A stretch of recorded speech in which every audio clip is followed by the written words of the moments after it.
Ça mesure le temps. Hein, le temps, c'est vraiment un truc qu'on aime bien en physique. Est-ce qu'on serait capable de faire une horloge? Alors, c'est quoi faire une horloge? C'est arriver à fabriquer un temps qui soit reproductible, que d'autres gens puissent refabriquer de la même manière pour ce qu'on compare entre nous nos heures. Hein. Alors, une bonne manière de faire une horloge, c'est de faire un phénomène qui se répète régulièrement. Et le phénomène le plus simple qui se répète le plus régulièrement qu'on connaît en physique, c'est le pendule. Le pendule, c'est quoi? C'est vous prenez une ficelle, vous accrochez une masse et vous le laissez se balancer. D'accord? Alors on pourrait se dire que c'est pas du tout régulier, c'est-à-dire qu'à la fin ça va faire des toutes petites choses et au début des très grandes choses. En fait non. En fait non. Si on regarde la physique d'un pendule, hop, je viens ici. Donc voilà mon pendule. Je l'ai suspendu à un plafond et je le laisse se balancer. Eh bien on peut montrer que, attendez je vais me mettre en caméra solo, voilà. On peut montrer que la période du pendule, donc la période c'est le temps que ça met à faire un aller-retour, d'accord?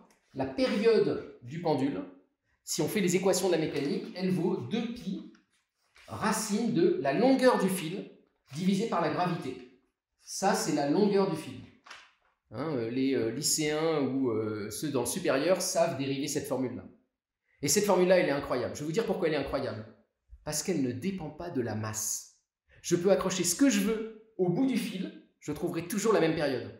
C'est bizarre, hein, on peut se dire, mais non, si on augmente la masse, ça va changer, ça va aller plus vite ou moins vite. Non, en fait, des effets se compensent exactement comme la chute d'un corps. La chute d'un corps ne dépend pas de la masse. Hein, je vous renvoie à la première conférence où on a fait la chute d'un corps. Ben là, c'est la même chose. La gravité agit sur l'objet, mais son accélération aussi. Et le principe fondamental de la dynamique fait que les termes de masse s'éliminent de part et d'autre, et que finalement, le mouvement ne dépend pas de la masse.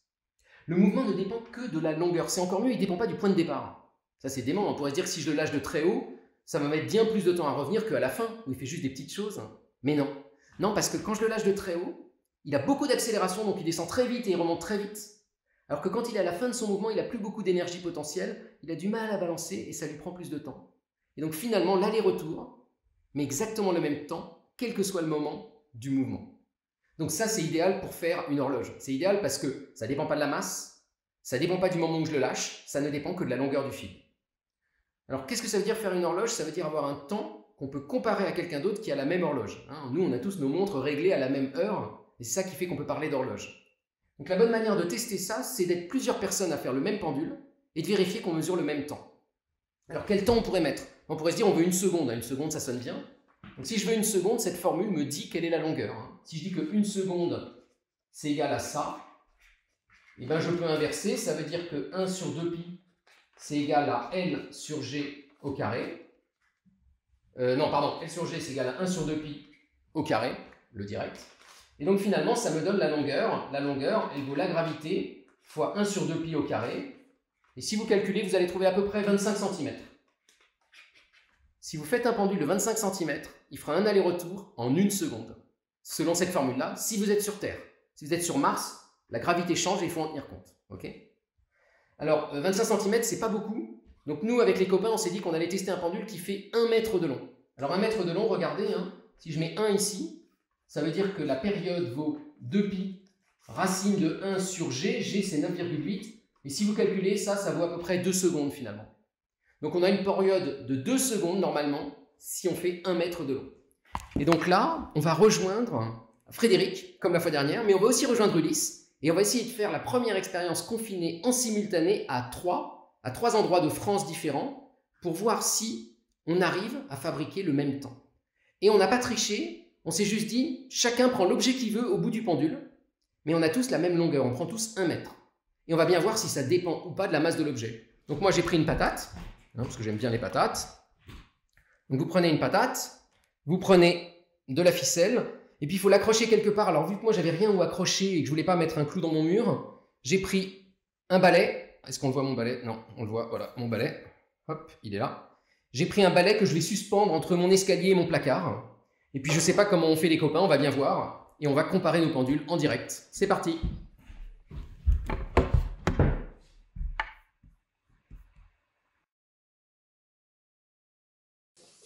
Salut! Salut! Salut! Vous pouvez redire à la caméra rapidement qui vous êtes, les amis? Moi, je suis Ulysse Delarme, voilà, je suis enseignant-chercheur en physique à l'Université de Bordeaux. Bonjour Frédéric, je suis un collègue de Julien. Ok, et donc on a demandé à Ulysse de venir avec nous cette fois-ci parce que Ulysse, c'est un copain, un collègue et un grand spécialiste de tout ce qui se fait avec smartphone et expérience en direct. Et d'ailleurs, tu as écrit un bouquin, c'est l'occasion d'en faire la pub, qui s'appelle Smartphonique et qui explique comment faire plein d'expériences avec smartphone chez soi. Ok? Ok. Donc, on essaye pour de vrai, là. Hein. Donc, je vous propose qu'on essaye tous les trois de fabriquer un pendule et nos 3 pendules doivent faire 1 mètre de long. Ok? Et bien, au boulot.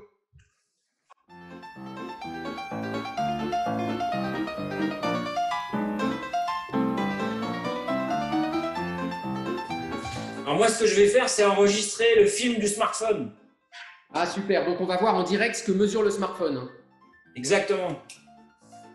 Alors, un conseil, si vous voulez le refaire chez vous, quand vous mesurez la distance, ce qui compte, c'est la distance depuis le centre de gravité, donc depuis le centre de la patate.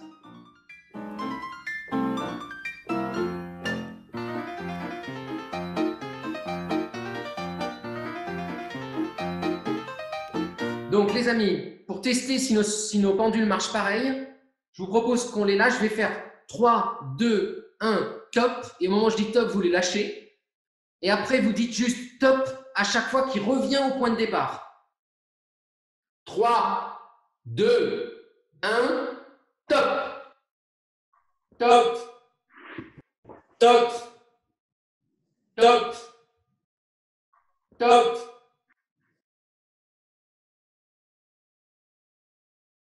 Top. Top. Top. Top. On voit très clairement qu'ils sont synchro alors que nos masses sont très différentes. Tu as une idée de combien il pèse le tien, Frédéric? 3 kilos, il y a des bouteilles. 3 kilos. Et toi, Ulysse? Moi, c'est à peu près 150 grammes. D'accord. Et moi, la patate, elle fait à peu près 60-70 grammes. Donc, on voit très bien que c'est absolument indépendant de la masse. Alors, le seul truc qui a l'air de changer entre nos dispositifs, c'est qu'il y en a qui s'arrêtent plus vite, j'ai l'impression. Ouais, moi j'ai mis une double corde et ça frotte énormément. On perd beaucoup d'énergie à cet endroit-là, sans doute. Ce qui fait que les oscillations s'arrêtent très rapidement. J'ai un fort amortissement. Ouais, donc toi, Frédéric, il est très amorti, il s'arrête très vite. Toi, Ulysse? Ouais. Moi aussi, un petit peu. Ça dépend en fait de la forme, j'ai l'impression. Souvent que le téléphone, il est comme ça ou comme ça. Parce que ça frotte plus ou moins à l'air, quoi. Ouais, j'ai l'impression. Hein. Ouais, alors que vu moi, c'est presque une sphère, un patatoïde. En fait, elle se fiche un peu de la position et ça n'a pas l'air de trop frotter. Donc, ce qu'on voit, c'est que le seul truc qui change entre nos pendules, finalement, c'est l'amortissement. Bah, super. Merci, les amis. Merci, Julien. Allez, bonne journée. Salut. Bonne journée. Ciao. Alors, si je regarde le data que m'a envoyé Ulysse, je peux vous le montrer. Ben, son smartphone a mesuré son accélération en direct et il a vu regarder quelque chose qui oscille. Ça monte, ça descend, ça monte, ça descend, etc., etc. Le mouvement du pendule. Si vous voulez mesurer la période là-dessus, regardez l'écart entre 2 pics. Et même si vous voulez être un peu plus astucieux, pour être plus précis, prenez, je sais pas, 20 pics et divisez par 20 à la fin, pardon. Donc vous aurez une période et vous allez retrouver à peu près 2 secondes si vous prenez cette figure, enfin j'espère du moins. On voit autre chose sur cette figure, on voit ce qu'on appelle l'amortissement, ce dont on parlait tout à l'heure avec Frédéric et Ulysse. C'est le fait que votre pendule ne dure pas jusqu'à la fin des temps, au bout d'un moment il s'arrête, parce que ça frotte sur l'air, que ça frotte au niveau du fil, que ça frotte un peu partout. Et c'est ce qu'on voit, on voit que l'enveloppe, vous avez vu au début elle démarre et puis progressivement elle s'affaisse. Elle décroît exponentiellement et si on met un peu de physique là-dessus, on peut trouver ce temps d'amortissement et le comparer entre nos pendules. Évidemment, on veut un pendule qui soit peu amorti si on veut faire une horloge qui dure longtemps. Donc voilà, ça c'est la magie du pendule. Moi je trouve que c'est un des plus beaux phénomènes physiques. Il faut savoir qu'il a été découvert par Galilée. La légende dit que Galilée était à la messe, à la cathédrale, je crois que c'était la cathédrale de Pise, et il devait s'ennuyer un petit peu, et donc il regardait autour de lui, il observait, et à un moment donné il a vu, vous savez, ces encensoirs qui se balancent dans les églises comme ça, très lentement. Et donc il a vu cet encensoir, et il s'est demandé quelle était la période de l'encensoir. Mais à l'époque, il n'y avait pas de smartphone, ou de montre, ou de chronomètre. Donc il a utilisé son pouls. Il a compté avec son pouls la période de l'encensoir. Et là, il s'est rendu compte de ce truc incroyable, c'est qu'au début du mouvement de balancier, l'encensoir avait exactement la même période qu'à la fin du mouvement de balancier. Il y avait une isochronie, c'est le nom savant pour ça. La période ne change pas au cours du mouvement, et c'est ce qu'on voit ici dans la figure que vous voyez en direct.